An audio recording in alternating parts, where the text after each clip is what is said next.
થઈ ગયું, કાંઈ વાંધો નહીં. કોયલપણું જો જાણવું હોય તો મીઠા બોલા થઈને રહીએ. આમાં હંસપણુંમાં છે ચારો પારખી લઈએ. ચારો કહેતા શબ્દો શું સાંભળવું, શું ન સાંભળવું, શું ગ્રહણ કરવું, શું ન કરવું, એ ગુરુના બાળકને પારખ આવી જાય છે કે આપણે બધે કાન ધરીને ન બેહી. અને કોયલપણું જો જાણવું હોય તો મીઠા બોલા થઈને રહીએ. દુનિયા બોલે અને બોલવા દઈએ, આપણે રામ ભજનમાં રહીએ. પછી કે હિરલા ને પથરા એક જ સરખા. એમાં હિરલા કોને કહીએ તો કે હિરલાપણું જો જાણવું હોય તો ઘા ઘણના સહીએ. દુનિયા બોલે એને બોલવા દઈએ, આપણે રામ ભજનમાં રહીએ. આપણી અંદર સહન શક્તિ ગમે તેવું કહે છતાં એ ઘા ઘણના સહી લેવાના. આ સદગુરુનો સંતોનો માર્ગ ફક્ત ને ફક્ત આપણે પહેલા કીધું ફક્ત ને ફક્ત સહન કરવાનો માર્ગ છે. બીજું આમાં કાંઈ નથી. તમને શોખ હોય આવો તો સહન કરવાની તમારે તેવડ ઊભી કર. ત્યારે તમારી અંદર છે, તમારી અંદર પણ આ જે સ્વભાવ છે ને, સ્વભાવે દબાવી દીધું છે. ભગવાન આત્મ સ્વરૂપ તત્વ સ્વરૂપે જે સંતો મહાપુરુષો જે વસ્તુના ગીત ગાય છે, જે ગુણગાન ગાય છે, જેથી મને ઝીણો ઝીણો નાદ સંભળાય. ગુરુજી મારા આવે છે, ઝીણો ઝીણો નાદ ક્યારે સંભળાય એમ છે થોડોક આપણો અહંકાર મોરો પડે ને ત્યારે છે. આમાં જ અખંડ બાજી ગયો. પણ આપણા અહમના કારણે, અહમને મારવા હાટું તો સંતોએ તો જે નિંદા કરે એની જય જયકાર કહી દી.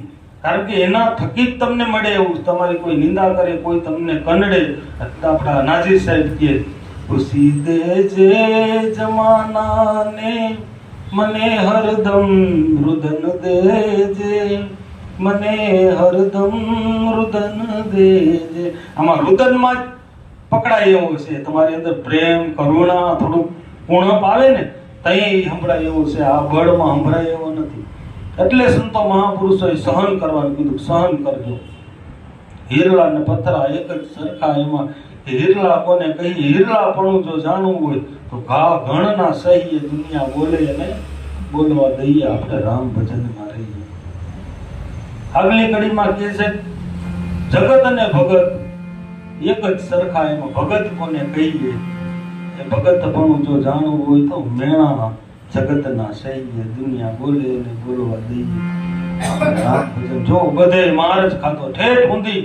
જ્યારથી ગુરુ મળ્યા ત્યારથી સંતો મહાપુરુષોના બધા એના જીવન જોઈજો. માર ખાવા સિવાય કઈ કર્યું નથી. માર ખાવા સિવાય કઈ છે નહીં. માર જ છે એ જ આપણી અંદર આત્મા સ્વરૂપને નિખારે એવું છે. ભાઈનો, કુટુંબનો, પરિવારમાં બધે હાથ જોડી. મહાત્મા ગાંધી કીધું એક બાજુ મારે બીજો ધરવાનો. આ સંતો મહાપુરુષો આવી રીતે આપણને સહન કરે. તમારે ઉકારો નહીં કરવાનો.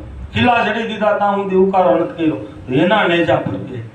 સહન કરવાથી, બહાર સહન કરવાથી ભીતરનું સ્વરૂપ રાજી થાય, ખીલે છે.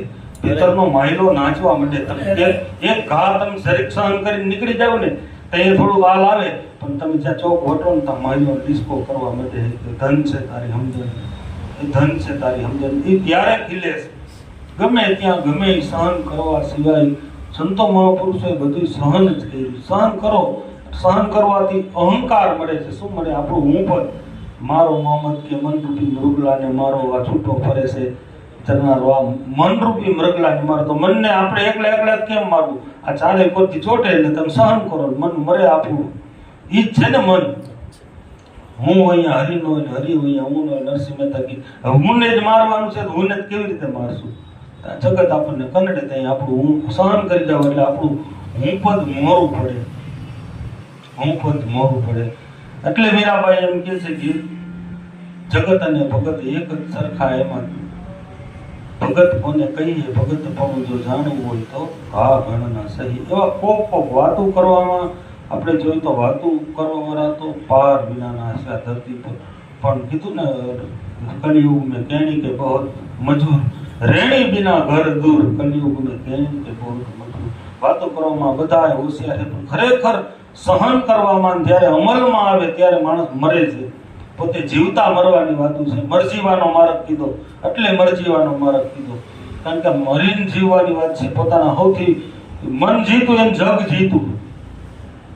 મન ઉપર કાબુ આવી ગયો, જગ ઉપર કાબુ આવી ગયો. એટલે સંતો મહાપુરુષો આપણને આવી રીતે કે આપણે એક ફૂલડું લખી કે જેમાં માણસ એ ફૂલડા ઉપર આપણે હાલી જાય એટલે માણસ પૂરો ખતમ થઈ જાય, એમાં કાંઈ રહેતું નથી. કે સદગુરુ આવે છોડ પ્રેમનો તમે જતન પ્રેમેથી કરજો, જોજો લજાય નહીં નામ ગુરુનું, તમે પ્રેમેથી વર્તન બધે કરજો. પ્રથમ